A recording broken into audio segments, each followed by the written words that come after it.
Vamos falar de um assunto que, olha, muda completamente a forma como a gente pensa em desenvolvimento de APIs. A gente vai sair daquela ideia de que é só codificar, sabe? E entrar de cabeça no que significa tratar a API como uma prática de arquitetura, uma coisa estratégica mesmo. Olha só que ideia poderosa essa que está na tela. Pensa bem. Uma API, quando a gente está falando de sistemas grandes de verdade, ela vira um contrato de negócios. E não é um contrato entre pessoas, não. É um pacto, uma promessa entre sistemas, definindo as regras do jogo, de como eles vão conversar hoje e, o mais importante, no futuro. E essa mudança de chave, essa mentalidade, é o que faz toda a diferença, sabe? Quando a gente começa a enxergar a API como esse pacto silencioso, a gente naturalmente passa a construir sistemas, bom, sistemas melhores, mais resilientes, previsíveis, que se autodocumentam. A arquitetura deixa de ser só sobre o agora e passa a ser sobre como o sistema vai sobreviver e evoluir com o tempo. Tá, legal. Entendi a ideia do pacto.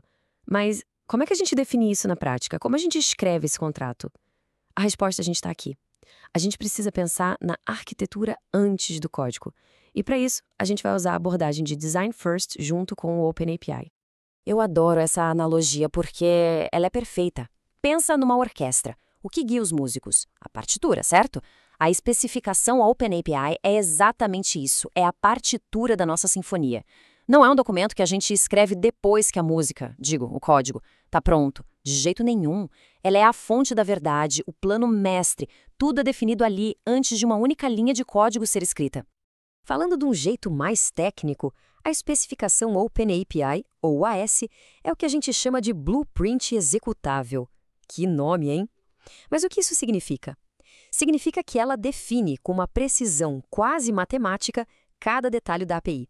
Requisições, respostas, os formatos de dados, os erros que podem acontecer, absolutamente tudo.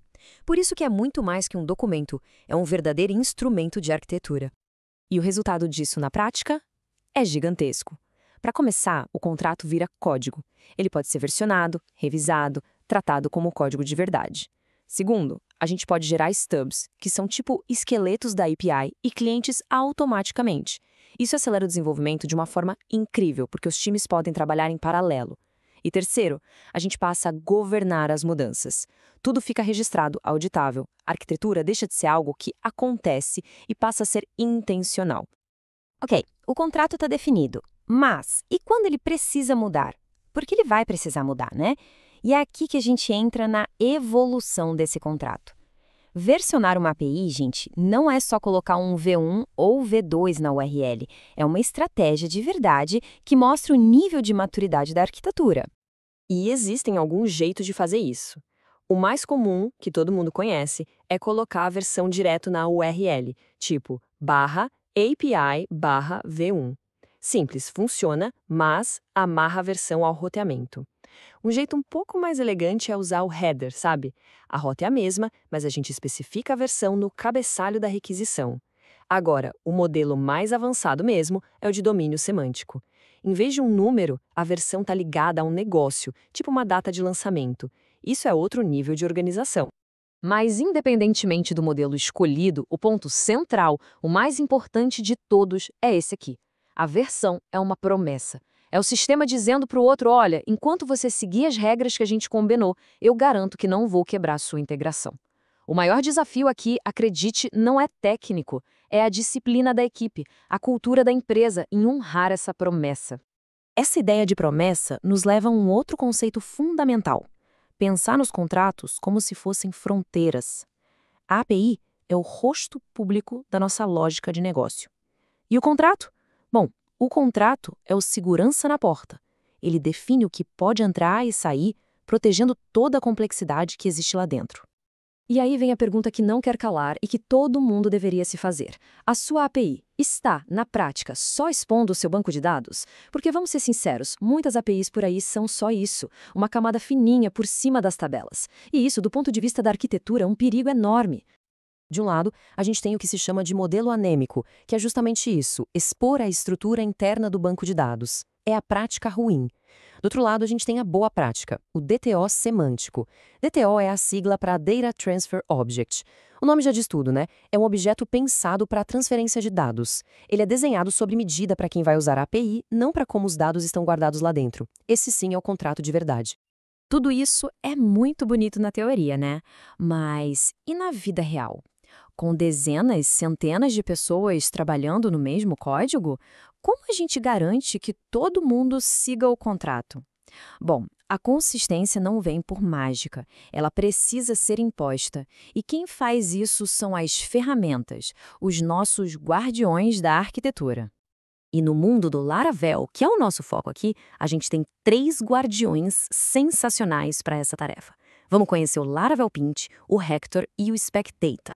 O primeiro guardião é o Laravel Pint, e, olha, ele é mais do que um simples formatador de código. Ele é o guardião da estética da arquitetura. Sabe aquela discussão boba de onde vai a chave, se usa espaço ou tab? O Pint acaba com isso. Ele padroniza tudo e, com isso, libera a cabeça do time para focar no que realmente importa: resolver os problemas de arquitetura. Depois vem o Refactor, e esse aqui é poderoso. Pensa no Refactor como um arquiteto de software robô. Ele não só acha um errinho aqui ou ali, não. Ele é capaz de aplicar refatorações complexas em toda a base de código, de forma automática. Ele ajuda o código a evoluir, a adotar as melhores práticas. É basicamente automatizar o amadurecimento da arquitetura. E para fechar o trio, temos o Spectator. Se o OpenAPI é a partitura, o Spectator é o maestro rigoroso que verifica se cada músico está tocando a nota certa. Ele é a ponte entre o contrato e o código. Ele testa se as promessas feitas na especificação estão sendo cumpridas na implementação.